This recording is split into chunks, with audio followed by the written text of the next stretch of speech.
دا ویډیو غره به تاسو سره خبرې کوم او اخر کې ګوره زه د دې حالاتو متعلق یو څو خبرې کوم. مرګ هیڅ پته نه لګي، د ټارګټ هیڅ پته نه لګي.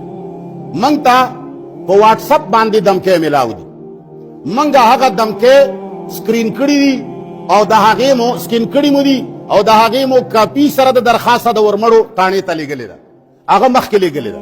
سی ټي ډي تاڼې ته مو لیږلې ده، کېدای شي هغوی مخکې لیږلي وي یا کېدای شي نه یې لیږلي، ځکه چې زموږ څه حیثیت دی؟ حیثیت نشته. حیثیت خو هله دی چې زه خپل درخواست سره 2 لکه روپۍ ورکړم، بیا به زما درخواست به بیا په هوا شي. او ما ته همداسې هم دمکې میلاو دي او ما ته سرکار هم راکړي دي دمکیانې چې ګوره تا ته خطره ده. مایي ما ته لیګل لیټر راوړی دی چې تا پسې خلک لګیا دي او سخته سنګینه خطره دی ده، که 10 ټوپک وي 20 ګرځوه او که 20 وي 40 ګرځوه.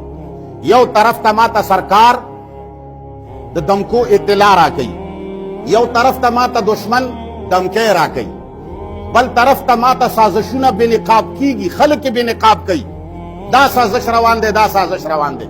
بل طرف ته زما حکمران طبقه د دهشتګردو ملګرې ده، ما ورته بې وسلې کوي.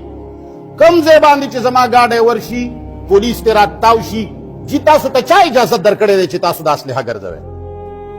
نو زه چې کوم افسر له اجازت نه ورغلی یم، ما له هغه اجازت نه دی راکړی، زه یې غولولی یم.